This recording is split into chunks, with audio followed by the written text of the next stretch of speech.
little deaths. This is Uncle Walt from the Ironworks. Josh, Corey, and I have chosen to look at life with no fear. No fear of the unknown. No fear of questions about the supposedly well-known. No fear of ridicule for thinking outside the familiar fool's lines. No fear of the boot on the neck of those refusing the party line. No fear of taking on those so convinced in their beliefs they would sooner drink the Kool-Aid than believe they've been fools made. In this world filled with Me Too cattle think, can truth's protective layers be peeled back to show the tender, juicy pink? Are we all just grist for the mill, sold against our will, or is that just how it feels? When you're filled to the rim, TDality so fear-filled and grim, think clear of the fear. Right here, Tuesdays and Fridays at 2 a.m. on TFR. Josh and I and you will hammer out the impurities of technology-driven groupthink, fold in a dash of logic, and quench it all with a bit of absurdity. The Ironworks, break free of the fear. It's Friday, my dudes. Thank God it's Friday. And welcome back to Have No Sphere right here on Iron Realm Media. Whew, that was a hell of a first segment. And we've got an even more action-packed and exciting segment coming right up. I just want to jump right in with Jason Lindgren because we managed to get him on just before we went to break. Jason, welcome to Have No Sphere. Just clue us in. Tell us what's been going on and what you guys got coming down the pike. Well, thank you for having me. I appreciate it. Not too bad. I heard a couple of weird noises there. So, if anybody doesn't know who I am, my name is Jason Lindgren. I am the co-host on Pro 777 Radio week after week. We promise to deliver the absolute best for you out there. Hopefully people love it. And second of all, Pro and I decided a little over a year ago to do a film because he spent 4 years of his life, 4+ years, shooting the skies and captured tons of interesting footage, not the least of which is what he's known for, which is the lunar wave. So I finally paid him a visit a few months ago, got 2 terabytes worth of data off of him from all of his telescope clips that I've been going through, not to mention shot a few interviews with him with some very high quality cameras. I definitely ponied up for this and got some good stuff, and I think it's going to be great. I'm putting my heart and soul into it. When's that due out then, Jason? Sorry, John. It's all right. When's that due out? We are going for a spring release. I don't have the exact day yet. We're trying to nail that down, but we're looking in April right now. Cool. Adam? Yes, sir. No, I was just going to say, was that the first time you'd met East Ted? Yeah, in person. That was the first time Pro and I met. We'd obviously spoken for a very, very long time. Yeah. Bit like those boys here. See, Zach's met a few, and we're waiting for later on in the year. It's a great thing, is it, meeting people, and I say finally connecting. I've lucky enough to have met Jason and Roxanne as well. We're still waiting for Savage and Gary, obviously, but no, I'm here. Yeah. I can tell you a funny story about that, actually. When we first met up, Crow, his wife, and myself went out to grab a bite to eat, and Crow takes himself to the restroom, and she looks at me and says, "So what do you think now that you guys are in person looking at each other across the table? Is it going to change the dynamic?" And I laughed at her and said, "No, he's exactly what I thought he'd be like. Honestly, it didn't throw me at all, and we spent a week together. I came back to where I live, and it's the same. Like we have an interesting friendship, to say the least." Jason, have you put your face out there? Because I know Crow has, and you're probably one of the very few people that's actually met Crow in person, but have you put your face out there? Because I know you said, you're Jason Lindgren and you can look me up, and I joked I had cameras on you already, but I don't know what you look like. Yeah. Oh, well, the only reason I'm not on camera now is because I'm actually driving. I'm taking my daughter somewhere, but I actually wanted to come on badly enough that I just grabbed my Bluetooth earbuds and I can do this from the car. I can make this happen. I was actually working on the film right up until I got the message from you guys and had to hurry up and get together and I can make this happen. So here I am. Okay, so according to Gary, you're a real man. You put your name and your face out there. That's me. Yes, you are very welcome to look me up on. I'm on Facebook. Like I'm a normal person. I do the things that maybe I shouldn't do, but still do anyway. Um, I'm not somebody who likes to be on camera a ton. It's just not my thing. But I have no problem being seen or meeting people or anything like that. As a matter of fact, I'd really love to do some kind of tour with the whole film, and it all depends upon how things come out and how much the campaign we got going on, the GoFundMe campaign that we really had no choice to do when we started looking at what the expenses were going to be if we wanted to release a film like people properly release films. It's nuts. When I started looking at all the expenses, I was like, oh my God, this is nuts. This is insane. Like the crap that you got to do. And I'd already exhausted all my resources actually investing in the cameras and getting the computer that I needed, because I only had an old computer that wasn't even capable of doing it, and it was heavily invested. And so presumably in the film, you're going to be talking to Crow, and Crow's going to be on camera. Crow is on camera, ladies and gentlemen. Good stuff. It's worth the film in itself, isn't it? I know this is like a big thing, the big reveal, and he was antsy about it at first. I'll give you guys some inside baseball here. He really kind of sort of didn't want to do it. He wanted to make sure it was all about the telescope work and all that kind of stuff. And what he kept saying to me was, I want to do it like the song remains the same, and where all the cutaways from the band and all this other stuff, so that it's not me on camera all the time. And although I have some cutaways, obviously, to show certain clips while he's speaking, he's on camera. You can see him. It's not. We're not obfuscating him at all. Well, I mean, there's stills online. He's got a TFR radio. Both of you, isn't it? You got a TFR radio show. Yeah. You know, he's not completely incognito, but yeah. He's been getting more chill about it. He realizes with the film come out, it just doesn't matter at this point. Well, that's it. It's that one step. Once you do it once, there's literally no step back. So this is why I find it quite interesting. Is he speaking in code to you, Gary, here about Amsterdam? No, Adam. Well, the thing is, so obviously, it's quite interesting to hear John talking about, oh, wouldn't it be great to see, Crow 777 on camera, and there's him not doing any. So he's not turning up at the conventions. He's not actually going on camera. So obviously how it feels, John, that when you see somebody for the first time, the significance. So that's how we feel about you. You are the man. We need you in Amsterdam. We can't do it without you. John loves to put the irony in iron. It's an obsession, Gary. Let it go. Let it go.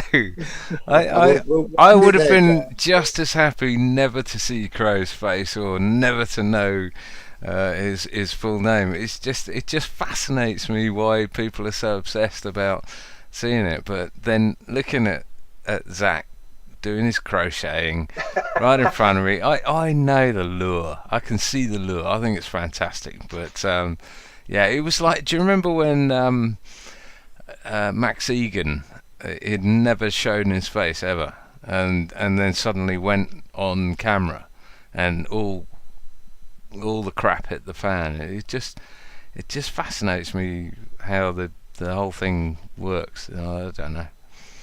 I just wondered, though, John, if you're actually in competition with Zach to see what you can crochet, and you're not on camera because you're producing at this moment. At this moment, I'm machining gyroscopes. Don't worry. Right. To Formula One standards. Yeah. He's bending pipes. Yeah. Zach. Sorry, Jason, we went completely offline again. So if people wanted to donate, Jason, how would they be able to find your GoFundMe? Thank you, Zach. Oh, thank you. Yeah, I appreciate that. I can actually explain that whole story. What ended up happening was I had some money saved up that I invested in cameras, SD cards, a good computer, all that stuff, thinking, okay, we can do this. This will get us everything we need. It's going to look really good. I color graded it really nice. Like everything came out great. And then I started looking into what goes into distributing a film, not the least of which is DVD and Blu-ray replication for the people who are asking us for that. And I was just like, oh my God, I don't have this. This is not, I mean, I'm not just throwing something up on YouTube. This is not a great big YouTube video. You know, that's not what this is. This looks cinematic. I'm putting a lot of effort and I'm using Hollywood grade software. So it's Jealous. something. I'm sorry. I was just saying I'm jealous because I mean I know the look you're looking for. I'm very cinematic and Just curious. I can't wait, man. I'm so excited for this. What software were you using, Jason? Just curious. Oh, no problem. DaVinci Resolve. Gotcha. It's the best in my opinion from everything I've tried. Color grading especially. Yeah. But I love the editing flow on it. And once I got the hang, I've been an audio guy for a long time, so it didn't take me long to get used to doing video as well.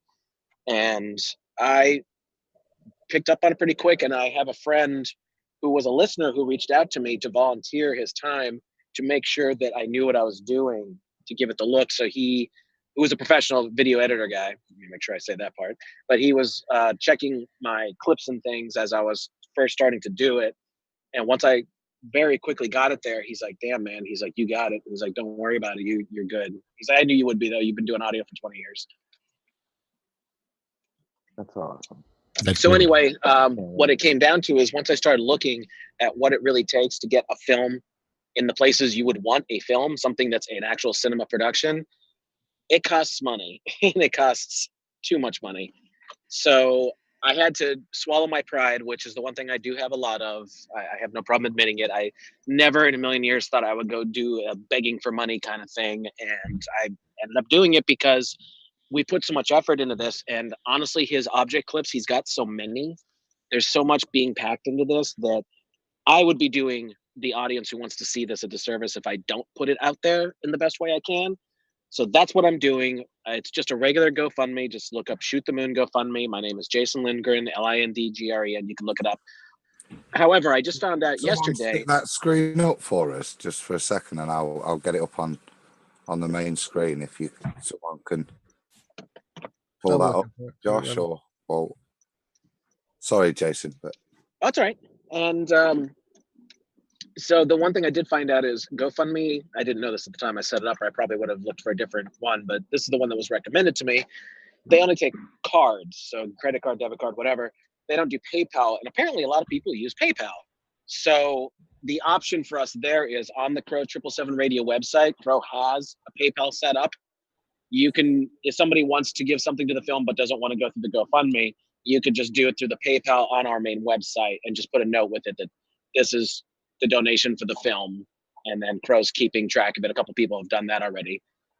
So the number we came up with when I started adding everything together was $19,600. And I was like, wow, am I really going to get this to make this happen? And some money has been trickling in, and I'm curious just to see how far it'll go before the release of the film, if we're really going to get enough to pull off what I want to pull off. But I'm putting my faith out there in people. Like the Flat Earth community, for instance, are phenomenal people. The Truth community at large are great people. So hopefully enough people just get on board. You know, I kind of broke it down like this. If 4,000 people gave $5 each and gave up a Starbucks one day, I'd have enough to do what we need to do.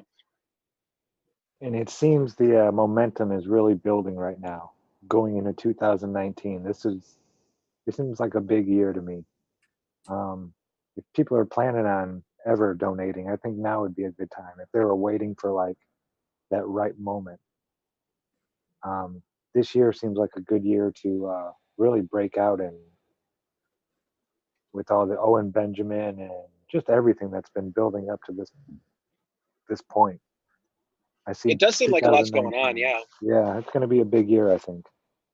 I have to agree with you there, Zach. It's obviously, you know, I don't want to like bang on about Europe. There's a hell of a lot going on there that will be coming out soon. But all over, you know, like with Robbie and the 2 conventions, there's loads of experiments happening in the US. There's loads happening, you know, in Europe, and you know, it just seems. I don't know. I've asked this question. I don't know if it's because I'm more connected now, or is it because it's ramped up. It's probably a bit of both. But I just think that the whole community are just getting out there and doing more, and it's just amazing.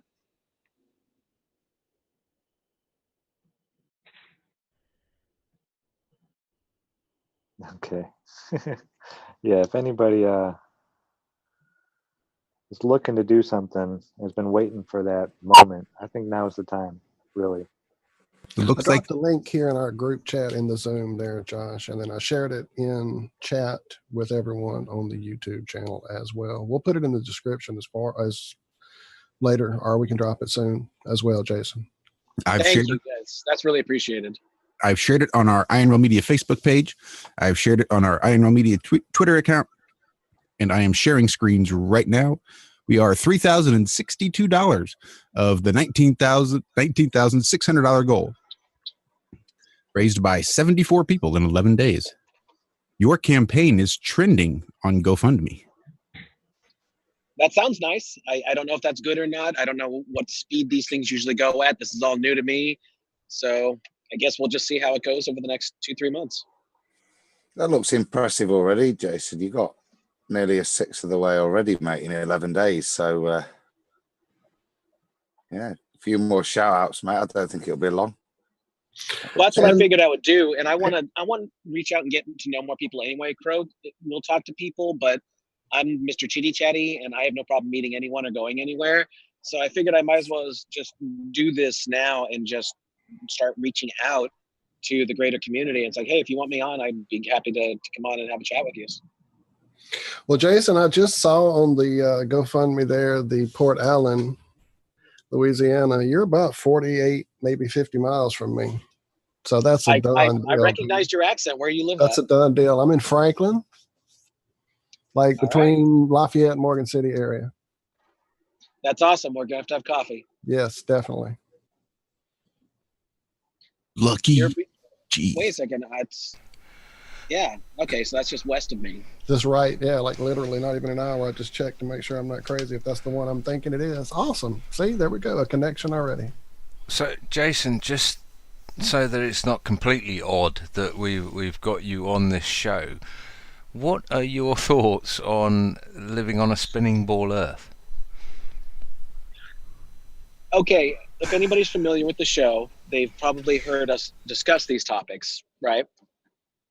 I am not one for joining groups or nailing things down that I cannot prove myself. Anybody who knows the work that Crow and I do, you'll know that. What I see, and I've even been on the Flat Earth podcast with David Weiss, and my blatant answer I can honestly give you is I cannot prove anything one way or the other. However, I see so many inconsistencies with the mainstream projection that something's not right. I know something is absolutely not right. And I would personally like to do more actual scientific research to see what the reality might actually be. Cracking answer. Cracking answer. But you can't prove you're on a spinning ball.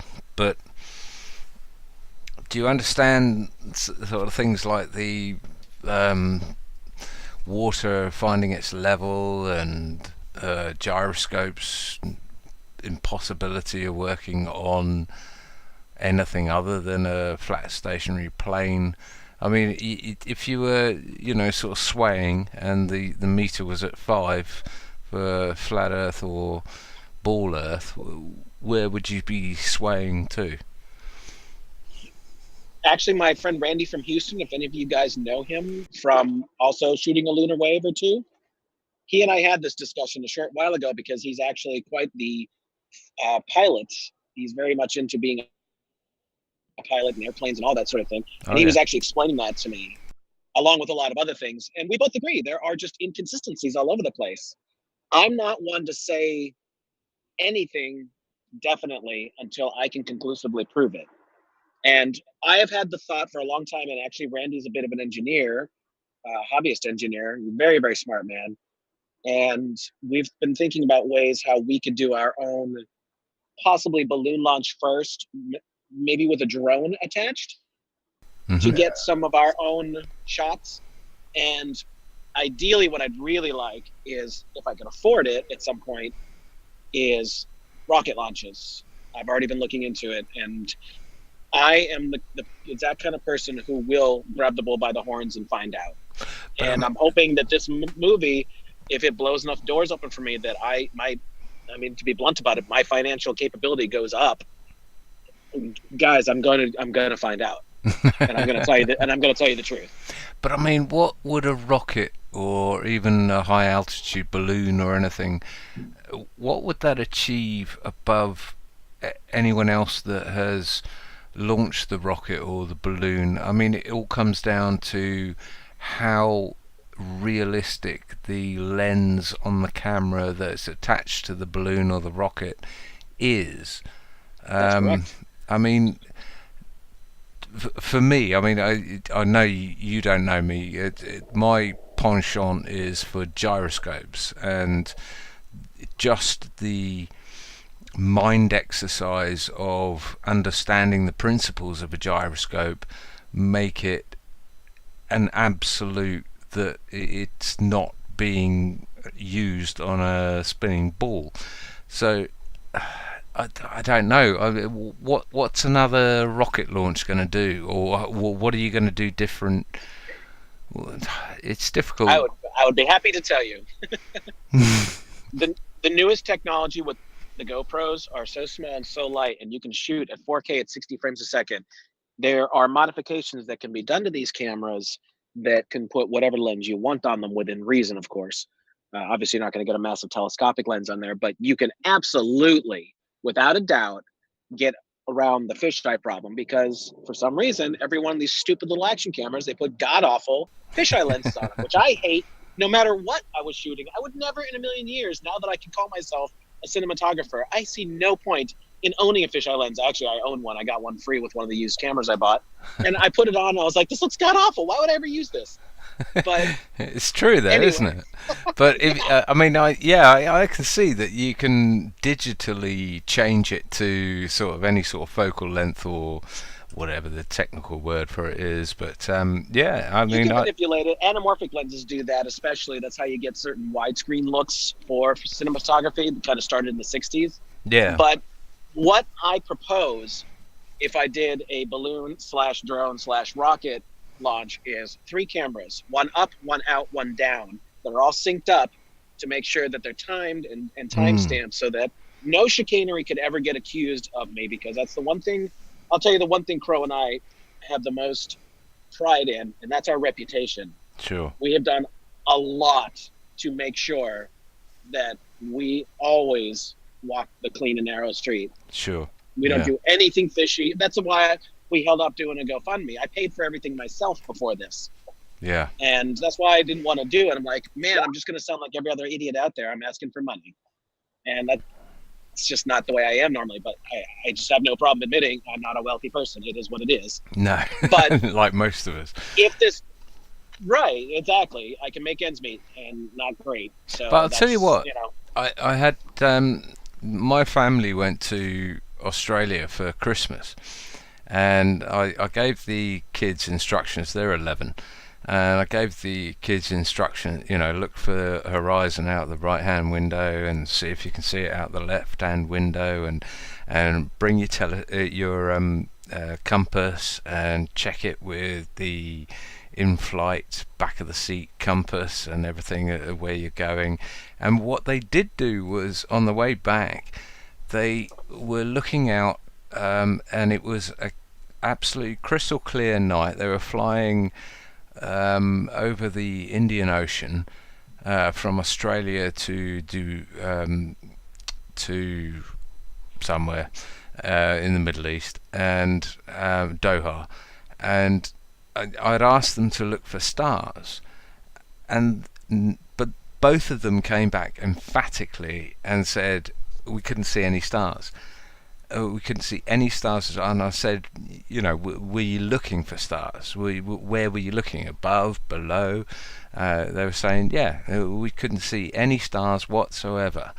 I was just wondering what your take on that was, or whether you'd heard that sort of thing, because I've heard it before many times, but I've heard so many contradictions about it. But I can believe my kids. well, that's very interesting. I actually have never heard that about the stars before. The one thing I really would like to research further, I just haven't had the time, is this whole thing with the flights. I find that very, very interesting. Now, I had that chat with Crow just the other day, in fact, and he said don't bother with that. He's like, once I looked at the 25 lighthouses thing that was done, I think in the late 1800s, and I'm trying to remember the man's name. Maybe I can look it up real quick for you guys.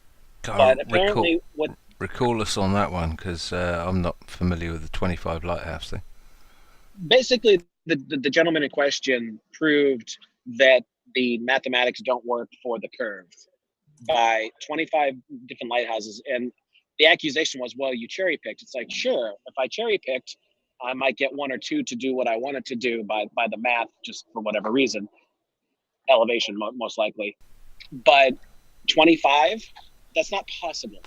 That's right. I remember now. It was called Lighthouses of the World, and it was published back in the 1800s, I think. And they were it had sort of tables of distances that you could see these lighthouses from. It was what's his name with this aesthetic cosmology, Robotham, who included it in his book as well with the that lighthouses. Might be it. I remember it was a name. I just don't recall what it was, and I never got around to looking it up and reading it myself, which is something I don't normally do. I normally will double check everything, which is why our shows are what they are. Very thorough with topics.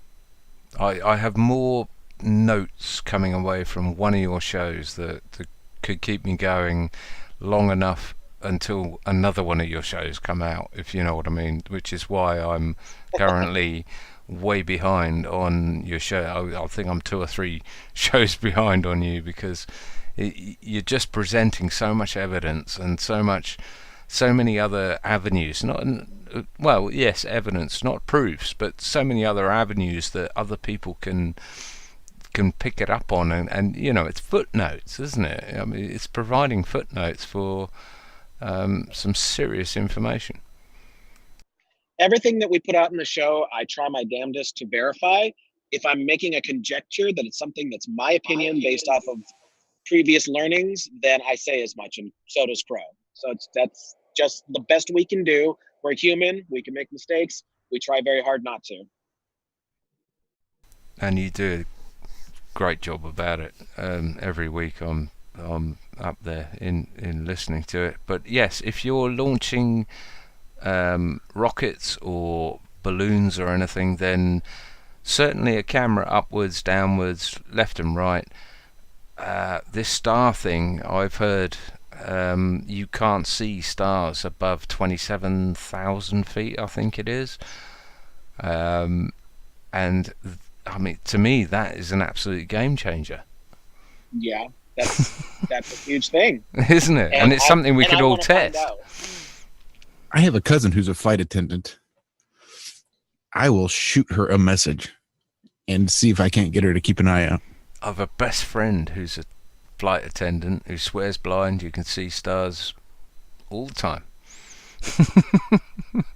However, they're with a short haul flight company, so I don't know if they get up to the sort of heights, the 40,000 feet that other planes do.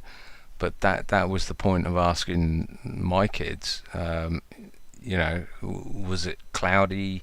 It was absolutely clear. They were flying in the darkness, and they could not see stars. And it's not obviously the only source I'm going on, but it's I can't wait to get back up in a plane and have a look myself. You said 27,000? I think that's what I've heard on sort of mainstream. There was a paper published. I can't remember. I think it might have been the Thule Society who published a paper on whether you should be able to see the curve of the Earth, and they concluded that you could only see the curve of the Earth above 25,000 feet. But then there was something Bob Nodell on Globebusters was talking about, that they'd done another study and they'd said you can't see stars above 27,000 feet, and that just completely interested me. It was like, well, what the hell are stars then? Luminaries, if you ask Crow. Yeah, I think we're seeing some sort of electrical phenomena, as far as I can tell. I mean, I've been a long time advocate of the electric universe, but not the universe in the sense of this endless thing that the electric universe people, that they still believe in the solar system and the gravitational action at a distance and that sort of thing. The mainstream model. Yeah, exactly. But I just can't wait for the electric universe people, like the Thunderbolts and et al. Professor Jim McCanney, who's another fantastic individual who's been studying this for years and written loads of books about it.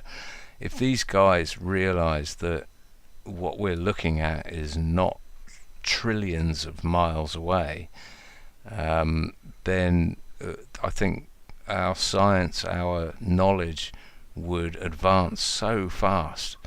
It would be beyond belief.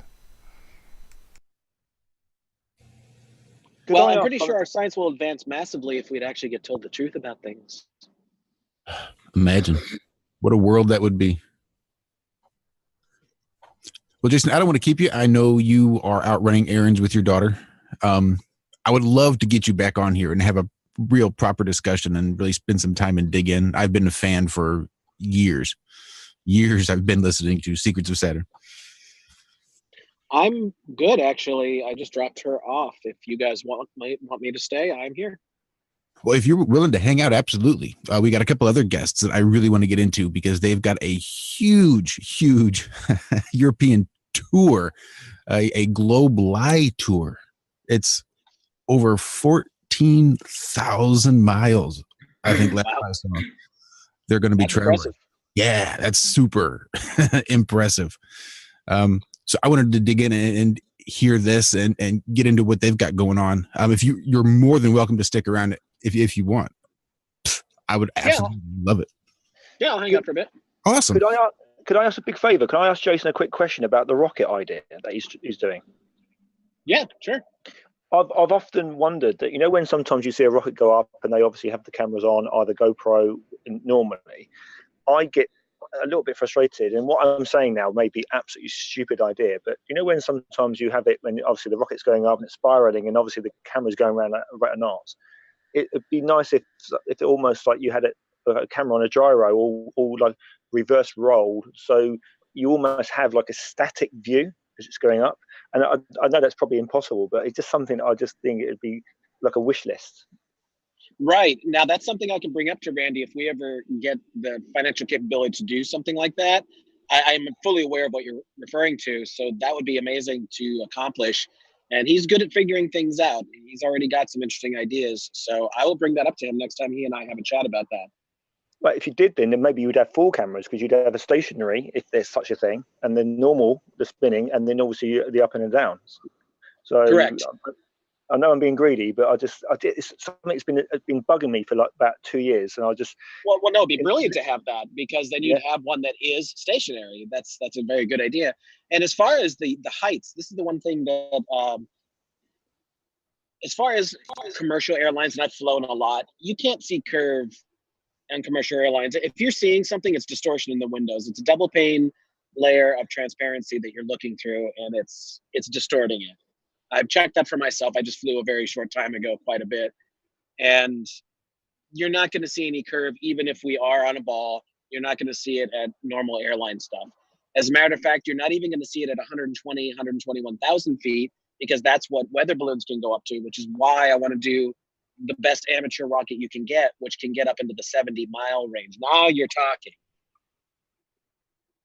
Unless you talk to the Thule Society, which produced the document that said you could see curvature, or you couldn't see curvature unless you were, I think it was 25,000 feet up, which of course is nonsense. We've all been higher than that. Yeah, I don't think I had to have been. I've flown all over this country, the United States, and no, I could never tell.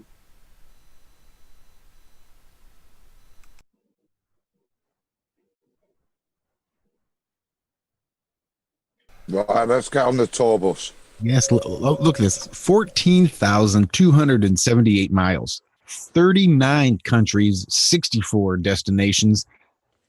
And that's right now. This is still subject to change. Roxanne, Jason, welcome back. Glad to have you here on the Have No Sphere. Thank you very much. Thank you for having us. Yeah, Thank you. welcome, guys. Thank you for being so patient. I know we kind of surprised you with having Jason lingering on, but it was kind of a last minute thing, and I couldn't no need resist. to apologize. That was lovely. I was just Oh. sat there just listening. That was lovely. Yeah. Well, tell everybody what you guys got playing, what you guys got going on. How did you get to 14,000 miles for a single tour? I'll let Jason start there. Go for it, Jason. Well, it all comes on the back end of the UK tour. That was such an amazing tour that was. I didn't get to do the entire tour with personal reasons and that. But Harry, he managed to complete the whole tour, and he's a little bit older than me, and he managed it so well, and he got round, and we met so many amazing people. So it wasn't just about getting the message out, because initially that's all we were going to do, was get the message out about Flat Earth, make a lot of noise, contact as many media outlets as possible, and just shout the loudest. That's all what we wanted to do. But we had this other side effect to it, was meeting other flat earthers all around the UK. Hence, that's where we met Adam. He almost run me over, by the way.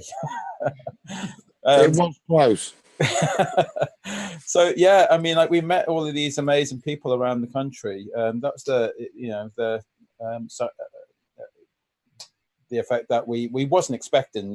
Really, all the support that we would have got, that we got. We really didn't have a budget or anything to put this together, the UK tour.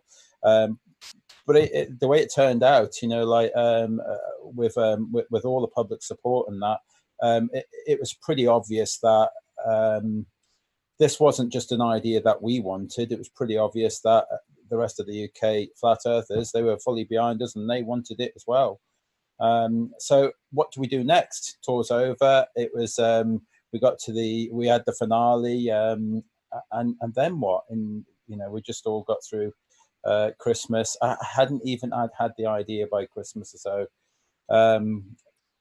It's like, what next? How do you do the same one? Do you just clone the original tour, or do you try and step it up a few gears and that? And for me, it was obvious. Well, we were talking about going off to America or something, but it was it seemed like the European tour just seemed like the next step, and to reach. I mean, there's flat Earth, Europeans all over Europe there, and we don't know who they are, but we know they're there. I just reached out to some people in Greece today. I didn't realise I'd already been joined to their group on Facebook, and so we're going to reach out to all of these European counterparts. It's. Sorry, I've lost my screen. I'm a train of thought. Mm-hmm. my screen keeps enlarging. I was looking at the map and then it was gone. Yeah, so going around this tour, what does it mean? How are we going to do it? It's the number one objective is to make noise, more noise, to contact as many media outlets as possible in every country along the way. Okay, so that's number one. That's our objective. Okay, so the biggest problem that I see for myself is the language barrier. It's like to go to all of these countries, the language barrier has to be the number one problem that I would foresee. So how do I overcome that? Do I just sit on my hands and say, oh well, we can't do it, let's all be negative, we can't do it, or do we figure out solutions? And the solution's there. It's already there. It's waiting for you. There's all of these flat Earth groups. They're already there. We just need to reach out to them. And when we start performing our activism and putting our banners there, and as long as our banners are pretty much multilingual, like just showing images rather than a lot of text in that. And if there is text, we can always Velcro more PVC smaller banners over that text for each and individual country. But as long as we bring the information and then meet up with other flat earthers right the way throughout the whole of Europe, and then we'll bring them. They'll be doing that. More than likely, most of the time, I'll just be filming them, and hopefully, hopefully there'll be some English speaking people as well that I'll be able to get in on the action as well. We'll see. It all depends. I don't know what to expect until we do the first one and see how that goes. I don't foresee it as a problem. I see that even for myself on a language, I can have a folder. I can have some key translated words, to point and that. I mean, after all, if you remember, Harry had this amazing interaction with an impaired deaf couple. And, that was a challenge all by itself. But the effect that they got the message and the effect that it had, we'll have the same challenges, and I'm sure it'll get easier and easier and easier. We're hoping to take a lot more activists with us at different parts of the journey as well, people who can speak the language. Quite a few people have reached out to me on that. I've already got quite a few names selected for that as well. We're hoping to get some drivers involved who can help with the driving as well. Got 1 or 2 people in mind for that already. I've got a little stint lined up I want to do. Yeah. Yeah, I'm looking forward to that, mate. I mean, if there's any chance, I'd love to meet you in Italy, as we said, and maybe do a little bit of the driving. Yeah. So there you go. And do you speak a little bit of Italian then, Adam? Only bar talk, mate. Only ordering in restaurants. My wife's much better than me, which makes you lazy, I suppose. But yeah, piccolo. Yeah, so I think I don't foresee the language being a problem. I think we've got solutions in place for that. At first, it was like, do we do such a project? Should we just sit on our hands and ignore the fact that we have European counterparts, or do we do something about it and create a solution? Well, as I say, the solution's there. We do have flat Earth counterparts in Europe. We just need to reach out to them, and I'm sure, as you say, what have we got? Like 8-9 months to sort this out? Yep. Easy peasy. We'll get. We had a shout out tonight, didn't we, from Rune? Right. He's in Denmark, so he wanted to know when you'd be in Denmark. So I think maybe give a shout out of the emails and that you can contact, because I think, or can we stick it in chat somewhere? Yeah, I think there might be people want to. Yeah, it's nice and easy. Just to do Jason or Roxanne at globeli.co.uk. Simple. I was going to say, as far as the language barrier that ever may come up, I think the couple you guys met last time around, the deaf couple, I mean, if there's anything that shows this transcends all language barriers, that was an amazing experience watching that happen. Yes. And I'm glad Harry got to that before me, because I don't think I would have been prepared for that, and Harry covered that so well. He did. He backed off and he just gave them time to figure it out. And we can do that with a lot more people if there is a language problem. As long as I've got a folder there and they can look through some 10 some pages, and hopefully there's some translated words, like that. I'm going to be taking a folder with every country in mind, so there'll be a folder for every country, so that we can just, we'll get through it. We've got ideas. We've had an incredible amount of people reach out as well, all across Europe, from as far east as Moldova, We've had people from southern Spain get in contact with us, people from Portugal, got in contact with us. We've had people in the Netherlands get in contact with us, people in Eastern Europe, Hungary, Bulgaria, Romania as well. We've had like an inundation of people reaching out to us, and like Jason's only been talking about this for a couple of days publicly, so I feel that that's really encouraging, considering how many months that we've got to kind of plan this and get it sorted. So I feel like by the time we get to these locations, we're going to have an outreach of people that have a local knowledge and speak the local language, as some of these countries do have a kind of more how do you call it, an up-to-date version. Like even in Spain, you've still got some people that speak Catalan and not Spanish when you go through the towns. So it is going to be useful to have local knowledge, which, like I said, we've had an incredible response from people already reaching out. So are we going to mention these places we're going to go to then? We'll get to that, but I just want to say as well, I mean, like just the language thing as well.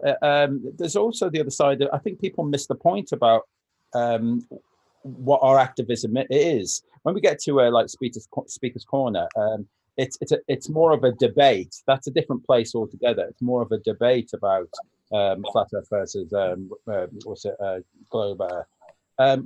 But on the road, it's different. We're just bringing people. We don't have to get technical. We're just bringing people to the table. That's all we're doing. We're shouting. We're making a bit of noise, and we're bringing people to the table. To say, check this out. Look into it more. We're not getting too technical. We're not there. We can't change anybody's minds in like five minutes worth of interaction. So why bother? We're just bringing them to the table. That's all it is. Hopefully they'll start asking the questions, and I mean that's all you can do is hope they ask the questions. I think this is brilliant. Technical. So okay, so let's have a look at this map. Mm-hmm. Are you sharing that, or would you like me to share that, Adam? I believe that's John. Oh, is it John that's doing that? Yeah. Do you want to share it, Jason? Because then you can use your mouse to annotate, probably. Yeah, there we go. I'm trying to share it. Oh, shit's going loose on it. It's all blocking, John, isn't it? I don't know what's going on here. It's just turning up black on OBS. Apparently, I'm sharing. All right, up. Let Jason see if he can share. I'll stop sharing. I'll have a go, and we'll see how it goes. And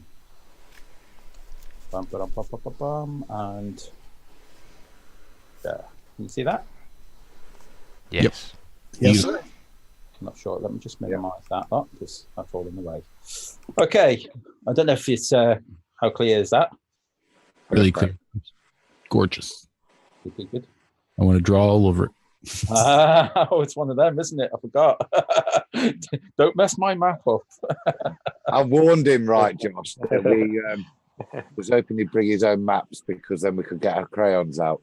Yeah, we like to play. I think there's a way on if you look at the top of the view options tab, there's a way for you to pull up a little highlighter maybe. I don't know. I don't want to misdirect. Yeah. I haven't played with it enough. Yeah, I got some tools. I think if you were the presenter, then you have more options, right? Yeah, laser point. I see pointer. it there, but it's not highlighted. It won't let me pick it. Maybe I don't have enough permissions. No. That's weird. Let me. You should. Everybody should have permissions to. Yeah, it's grayed out. It is. Huh. Not to worry. Is that on your software that you're looking at the picture, or is that with the Zoom software?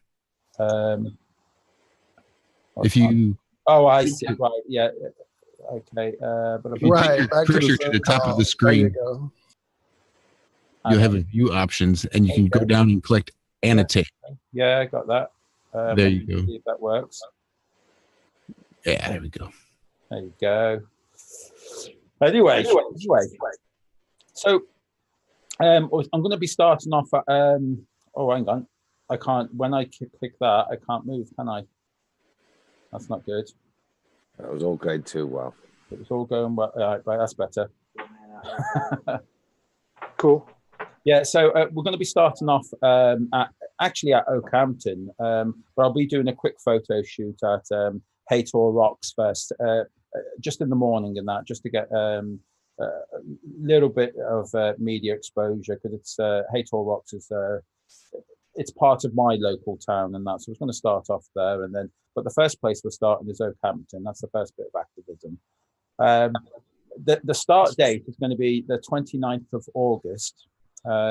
We've chosen that date especially so that we could just do it a few places in England, in the UK, just before the convention starts. So we're starting off here in Oakhampton, and then after a day there, each day should be another location. Oops. Yeah, each day should be another location, and apart from, we'll be taking 1 or 2 days off for a few rest periods, and to maybe buy us a little bit of time just in case we have unforeseen circumstances that will mess things up a little bit. So anyway, so we're doing Oakhampton, and then off to Bridgewater, off to the Isle of Wight, and then we're off to Milton Keynes, off to Norwich, and then we're off to Sheffield, and then Liverpool. Okay, it was a toss-up between Liverpool or Manchester, so I'm saying Liverpool. I just don't know, but we'll say Liverpool. And then we're off to Sunderland. We did Newcastle last time, so I thought we'll swap it up and we'll do Sunderland instead. We did go to Carlisle, but it just seems kind of obvious to go on the other side of the country and then do Carlisle again. And Edinburgh and then Glasgow. I believe Harry did do a little bit of Glasgow. I'm not sure if he did a full day or what, but we're doing Glasgow. And then we're going to cross the ferry and come down to Belfast. Looking for. I never got to go to Ireland last time, so it has to be a must, because I was determined to have a Guinness in Dublin. I've always wanted to do it in my life, and it has to be done on this trip. And I'm not a big drinker, but I will have a couple of pints of Guinness there when we get to Dublin. Shout to the wise, Jason. If you go to Dublin, find a pub called Pete's Place and have a pint in there for me. Right. Very nice. But I mean, Dublin seemed amazing. What Harry was it, John and oh god, I forgot his name already. Terry. What they did at Dublin. I really wished I'd have been there. It looked amazing, Dublin. One of the highlights of the trip, I think. So got to be done again. From Dublin down to Wexford and off to the ferry over to. We'll be doing it. Stop doing that. Off to Cardiff. We did Swansea and Newport last time, so we thought, I'll do Cardiff. We have done Cardiff before, but not on the Globe Tour, and Cardiff was absolutely amazing. If you check out Harry's and myself, we did. I think we both posted videos on that one. It really was fantastic. They get quite drunk and loud in Cardiff. They do. They know how to party. Be sure to meet up with Martin Leakey as well. Is he over there? Yeah. But again, so there'll be people like Martin, and like we're going to try and see if we can get as many people on this tour as possible. Everybody that we can think of, even if they do 1 or 2 days with us, but we're going to reach out and try and get as many different people on this tour. It won't just be 3 or 4 of us or so. There's going to be, I'm hoping, hundreds of us. We'll see. I heard that you were thinking about going to the Amsterdam convention, John. Oh, I was interested, absolutely. Yes. So maybe we can drive you there. Well, I'll tell you what you will need is hundreds and hundreds of video editors, and people who are capable and willing to take all these hundreds and hundreds of hours of video footage and condense it into really decent sort of sound bites and small bits and this sort of thing. I think you need an army behind you just to process the video footage, I'd say. That's right. We've got Sleeping Warrior, Anthony Riley. He's reached out and said that he wants to do some editing for us as well. But Most of it will be already live streamed. So all the activism will be live streamed. So we've got to make sure that we take different mobiles for different networks and that, so that we can live stream, or just to make sure that we're going to be in different countries, and the networks are going to be brilliant or appalling. We're not too sure on that yet, but I'll do some research on every place that we go, and hopefully there will be decent networks. I think you nailed it on the head the last time, with your last tour, when you released the live streams and people could watch the live streams, and later they came out the highlights and then the cut down versions, and that was brilliant. That was really, really good. I think that was all Roxanne's idea. I think I thought as much. We did the hangouts, and it was the nighttime hangouts that Roxanne and Robin and myself, sometimes we'd put together these. What did you call it, Roxanne? It was match of the day or something. What was it? Tour highlight of the day or something. Like a little highlight. Yeah, it works so well. It did, because some people didn't want to go through 3-4 hours of watching an entire lot, because sometimes you do get lull periods, don't you? And there's not much happening in that. And I think like when we went to the Isle of Wight, I mean, like it was pretty quiet there. It was, and then when you've got too many of you, we're all like vultures trying to grab someone. But so we'll be doing the live streaming in the daytime, and then we're doing the hangouts of the evening, which will be live again. But there will also be little bits of live streaming on the trip as we're driving along. But then, as you say, what Harry did was he was taking the good footage as well and trying to edit that so that there was some better footage as well if people wanted to watch that later, which was he did a great job on that, and that's where we were going to need people editing. When we hand them in, we'll be posting them off to people, and hopefully they can put that together for us. The guy called I keep getting his channel name wrong. Bitcoin, that comes to Speaker's Corner, Jason. Yeah. He said he's happy to volunteer to do some editing for that as well. There you go. Well, I'll tell you what, for anyone out there that is sort of wanting to do their bit but not wanting to show their face or name or anything else, and they can do a bit of video editing here and there, or even a bit of CGI, or is there a place is there a email address that they can volunteer their services? It's really easy to remember. You can just email Jason at globali.co.uk or Roxanne at globali.co.uk. Right, you cut off a little bit there. So Jason or Roxanne at globali.co.uk. That's the one. Brilliant. So anyone out there that's has the time and the inclination and the motivation to do this, then get in touch, because these guys are going to need they're making the footage, and they need people in the background to collate that footage and put it together into a sort of consumable package.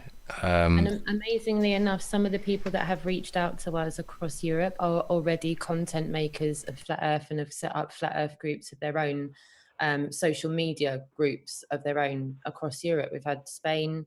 Where else, Jason? Greece? Are you not Greece today? Yeah. Yeah.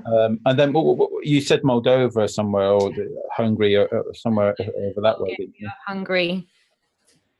Yeah. That's awesome, because there's so many people out there that can offer time and effort, but they can't offer shekels and money. So it's just and vice versa. I mean, there's people out there that like they can't put the time in, and because we found this with when we put in the GoFundMe in place, and that we didn't really have to ask too hard, to help fund the last project. It just came in. I mean, like, people were so generous, and that's right. There's plenty of and on people the without street. time, and there's plenty of people who have plenty of money, but don't have time to tour the country or do video editing or anything, and they just want a place to invest their money, to do something for the cause. I mean, the amount of times, I've been offered P900s and trips here, there, and everywhere, and it's just overwhelming. It's all out there. Brilliant. I think it's fantastic. Well done, guys. Okay, so from Cardiff, we were going to go up to Birmingham. That would be the last stop before the UK convention.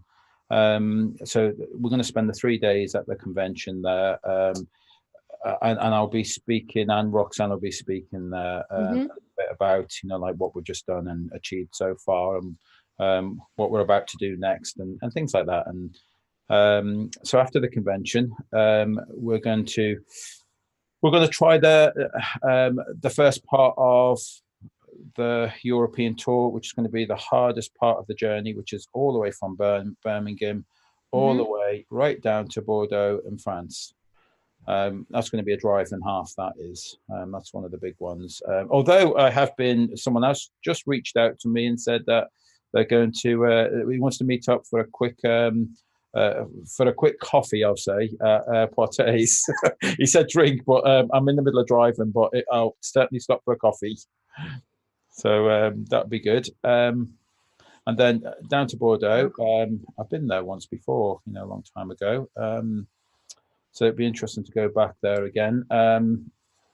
It's going to be the first part of the tour, which I think. I was just about to say it's the first part of the tour which we'll be trying out. But Gary has put in a great idea for us to. We're going to be hopefully during the year. We're going to try and do 2 or 3 countries, and almost on a fact-finding research, and we're going to do some activism, 2 or 3 countries, like before this tour starts, just to iron out a few bugs in the plan, so to speak. So what sort of timescales are we looking at here? So, well, from Bordeaux, because remember, we would have been, sorry, let me find me link. My link is, I don't know if you can see that. They're the time. They're the dates there. So UK conference will end on the 15th of September, and then we're looking at Bordeaux. So all the way down to the Amsterdam conference, which will be starting on the 27th of September. And then we'll be going right the way through to the end, which will be the 12th of November. So, So as I say, we'll be going from there down to Bordeaux, and then down to Madrid. I'm hoping somewhere. Was it the Flat Earth Music Guru? Doesn't he live in Spain somewhere? I was hoping. Yeah, Alex. Yeah. But maybe he can reach out. We're trying to. I'm sure he can. Because it would be amazing to have people like Alex on the tour as well. Off to Lisbon. Someone did mention Lisbon. I think we've already got activists that are going to meet us in Portugal, Lisbon already. So then off to Gibraltar. And then we're off to Valencia and Barcelona. Let me just double check that one, because I'm not sure if Valencia got took off or not. Valencia. No, it is still on the thing. I was unsure, because there was talk that we might not be able to fit in Valencia. So Valencia is on the tour, and then Barcelona, and then up to Andorra. I don't know if you're familiar with Andorra as well, small little tiny country there. And then off to Marseille, and then Monaco. Catalonia at all? And where's that? Northern Spain, the sort of quite infamous region that's breaking away from Spain, but all we need is like this map with dates on it. That'd be awesome. Yes, yeah, that's right. I think. Sorry, I know I'm jumping the gun. No. But this is what even because we're in such early stages. And, Yeah. It was only like Paul on the plane. I was speaking to him earlier, and he suggested, "Oh, let's put this in a PDF and all that." And like within minutes, we actually did put this in a PDF. So, but you're right. Like it should have dates on every location. And yeah, watch the space tomorrow. That'll be there. Okay, so off to Marseille, Monaco, and then from Monaco, we'll be doing Bern in Switzerland, and then all the way off, another long drive again to reach the Amsterdam convention, and then that's 3 days off in Amsterdam. Okay, from there, from doing that convention, we're going to do 1 day in the Netherlands, in Amsterdam, and we'll actually do some activism. There'll be kind of 4 days in Amsterdam. So you'll be in Amsterdam for the UK or the Amsterdam convention, yeah? Yes, yeah. So fantastic. So basically, as you can see there, like we've got we're doing the UK, then the UK conference, and then we're doing Spain and parts of France, and then off to Amsterdam convention, and then we're making a new start. So are you stopping on the Monday then and doing something in one of the squares after the convention there? Yes, we are. And the reason I thought I'd do that is because once the Amsterdam's all gotten underway and we've finished that, it won't be like that lull, where you think, oh, all right, we're all off home now. I'm hoping to grab a few people for an extra day, like that we can all go out and who knows who wants to stay around for an extra day and do some activism in Amsterdam. No, hopefully Jaren. Wouldn't that be great? Wouldn't that be fantastic? You're going an absolutely massive distance there. I hope you're going to put a decent margin, just for the flat tires and the odds and sods that go on. On the long distance treks, I've actually added an extra day's worth of driving, to fit that in. Wise. I also figure that once we do some activism, that I can drive half the journey, right after that activism, and then get some shut eye, and then in the morning do the other half of the journey and kind of break it up. And I'm hoping that there's going to be a couple of drivers all the time. Well, you don't want to be in a rush, do you? I mean, you want to arrive there nice and relaxed and well slept, and you don't want to be like screaming along at 90 miles an hour up a autobahn trying to get to Amsterdam. But also equally, this isn't a holiday or anything. We won't be able to. I mean, I just seen some in the chats as well. It's going to be a booze trip or something. I actually don't really drink that much anyway. I mean, maybe a bottle now and again. You'll always get someone saying that. It's such a cheap and easy thing to say.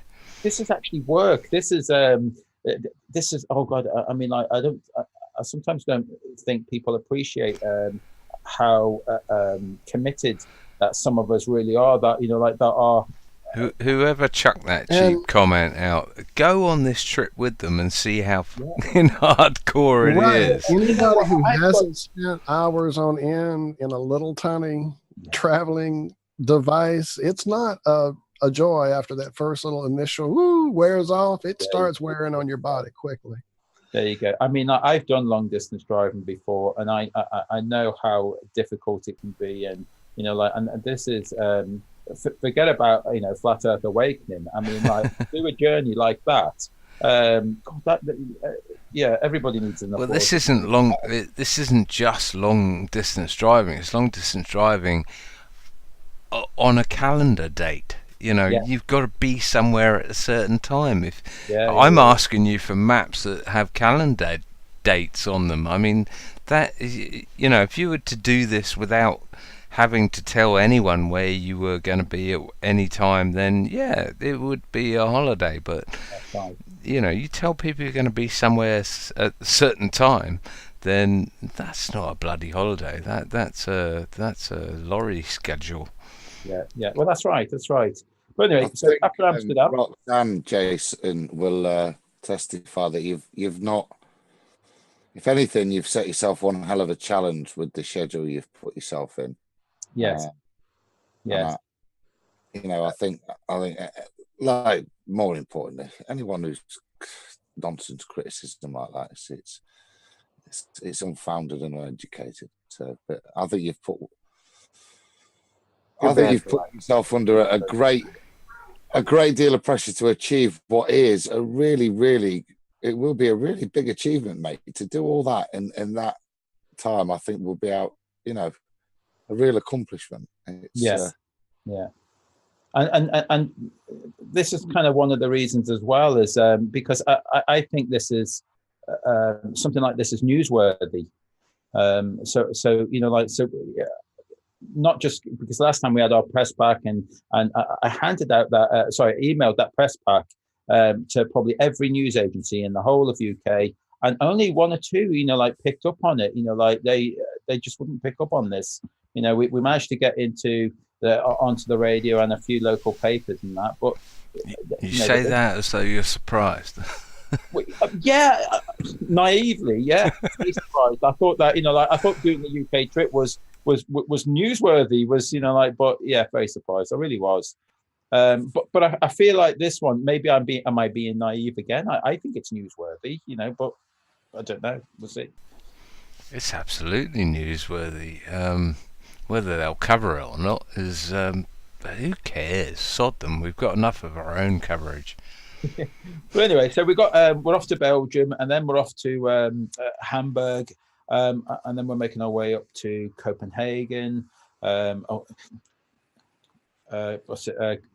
Oslo, and I just seen Gothenburg. I was just trying to decide whether or not we were going there, but yeah, we're just passing through. Oslo in Norway, off to Stockholm in Sweden, and then we're getting a ferry across to Turku, and then off to Helsinki in Finland.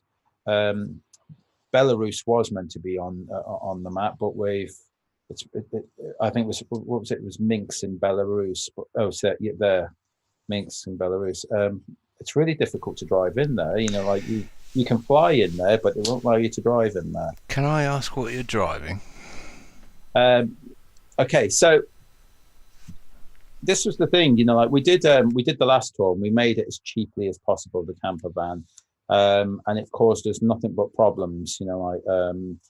So this time we do need to get something reliable. I'm prepared to do this all by myself, and I would just go off and buy my own transit van, kit it out, and go and do it by myself. But I feel as though when we get meet these our European counterparts, me just in a transit van and come back to my little transit van, it doesn't really have the same punch, but to bring everyone back to the camper van, the motorhome.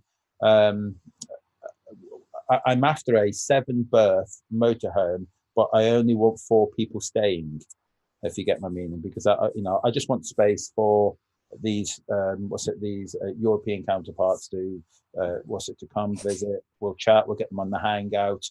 It'll be kind of like a news show hangout every night if we can. But we need space to do that, and we need something reliable. We can't be messing around again like we did last time, and we've got time to organise. Last time everything was organised within about 2 or 3 weeks, and we still managed to get around the UK. And but this time it's we've got time to organise this, and I think a reliable, newish, big camper van motorhome will do the trick, I think.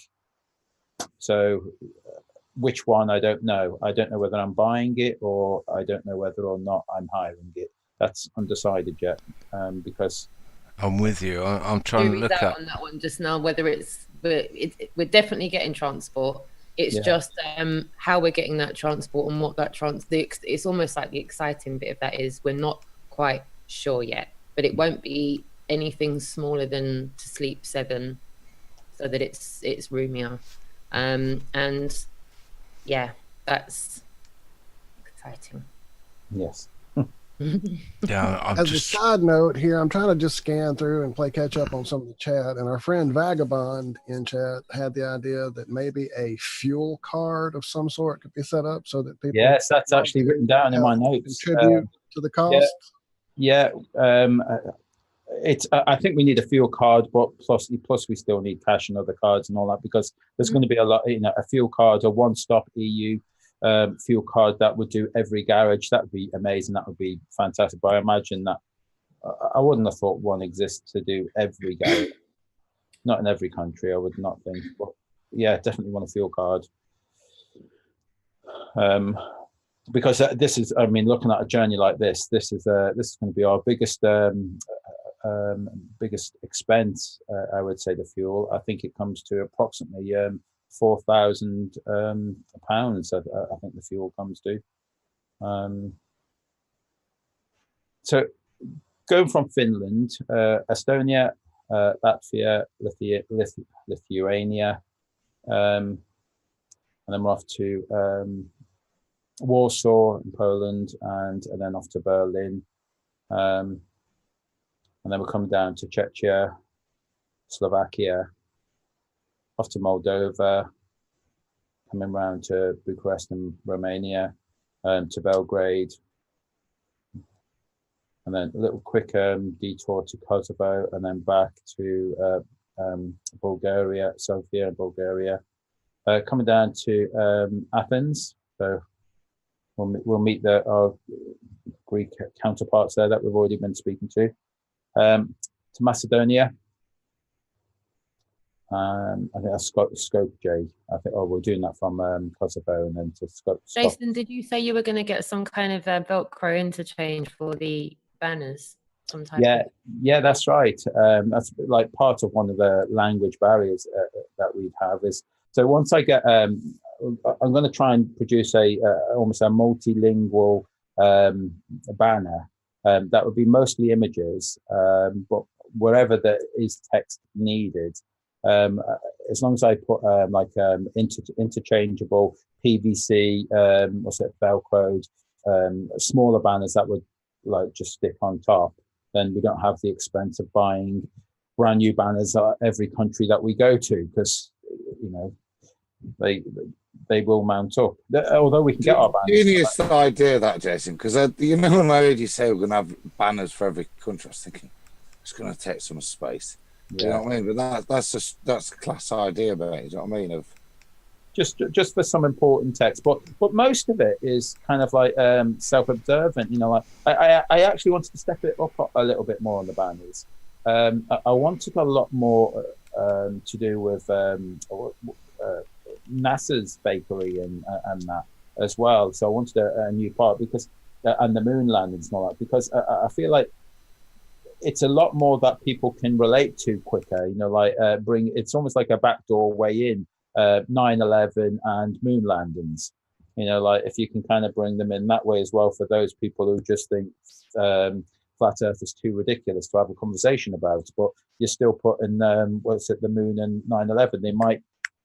They might want to have a conversation in on that. We bring them in to flat Earth that way. We'll see. I will try that out in the summer. So anyway, going from Athens to Albania, all the way up to one of them names that I can't pronounce, Podgorica,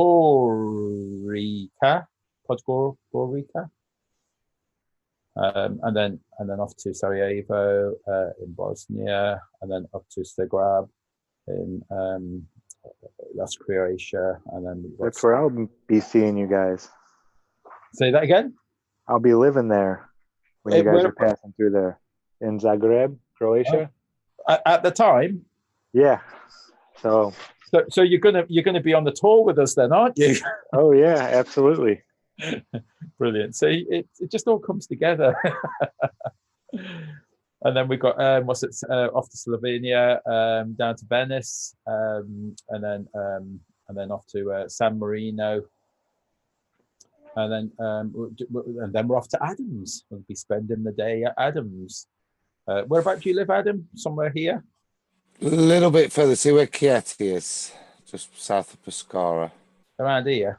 Yeah, that's it. Just. Oh, right. So have I got to move my blue line a little Yeah, bit? just in between Kiet and Vast though. You need to stick it. And then No problem. we're gonna. So I was thinking of maybe meeting up higher up in Italy. So maybe flying to San Marino, meeting you guys there, or even if Zach's about, maybe meeting him there. I don't know. But that's one of those two things because it might be easy to fly, go and see Hank. Yeah. For a bit, and then maybe join with you guys there and offer a bit of driving as well on that stint. But certainly take you to the Italy because you can drop me off over to Rome and you can throw me somewhere near an airport. Right.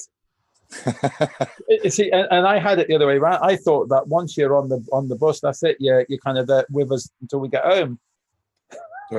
It's tempted. You won't put up with me that long. No, okay. So yeah, and then we're off down to Rome. I'll tell you what, the amount of enthusiasm we've got from the chat room right now. We've got people practicing their bilingual skills. Shout out to the chat room. Shout out to everybody that is busting their little bilingual styles right about now. I really am impressed. The enthusiasm is there. Round of applause for the chat room. The chat room right now, the energy in the chat room is brilliant. I'm loving it. Well, that's what we want, isn't it? We just want positiveness. I mean, let's throw all the negativeness out the window. Loving it. I'm seeing Italian. I'm seeing Spanish. It's brilliant. Brilliant. Well done, guys. Well done. Great stuff. So yeah, so we'll be doing some activism in from Rome, then off to Pisa, and then off to Milan, making our way to. Oh God, I forgot what this one. Liechtenstein, isn't it? Yeah, I think it's Liechtenstein. I don't know why, but it's not actually written out. It's Vaduz in Liechtenstein. It is off the top of my head. And then we're off to Munich. And then from Munich, we'll be going to Frankfurt, and then off to Luxembourg, and then we're making our way to Paris. I thought I'll put Paris kind of to the last of, just before we, get back to London. So last day of Paris.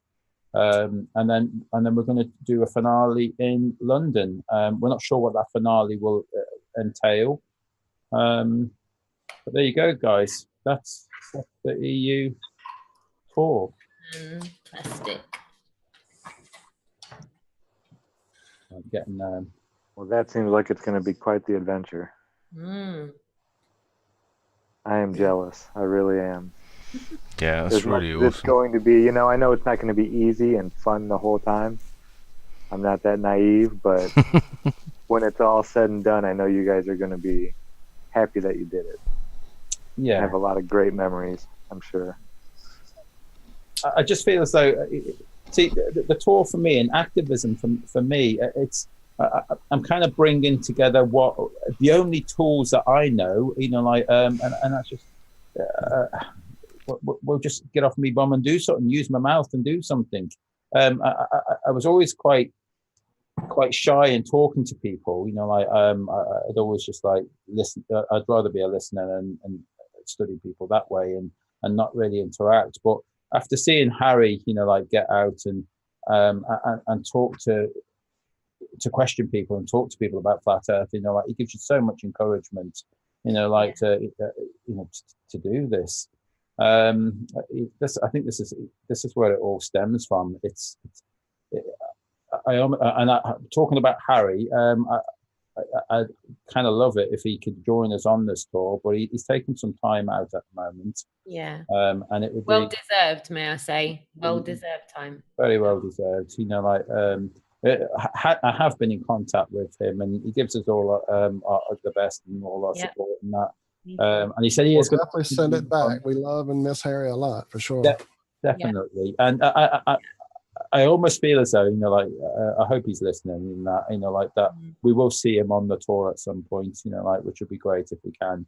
Yeah. Even if it's for the UK, whatever, but it'd be great to see him on the tour. We'll see.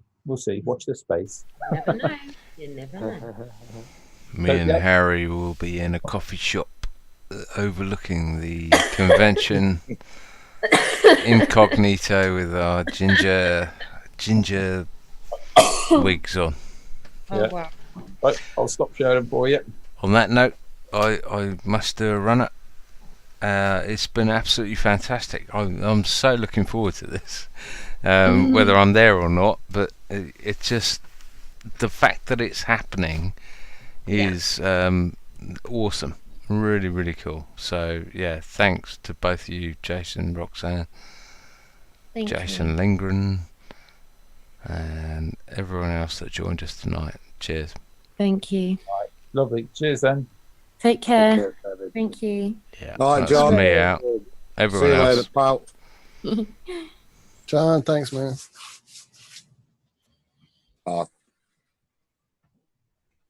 Bring it back to you. Where's the earrings, That was Roxanne? go on, Zach. I was just gonna say the earrings look good, Roxanne. I love them. I believe she actually made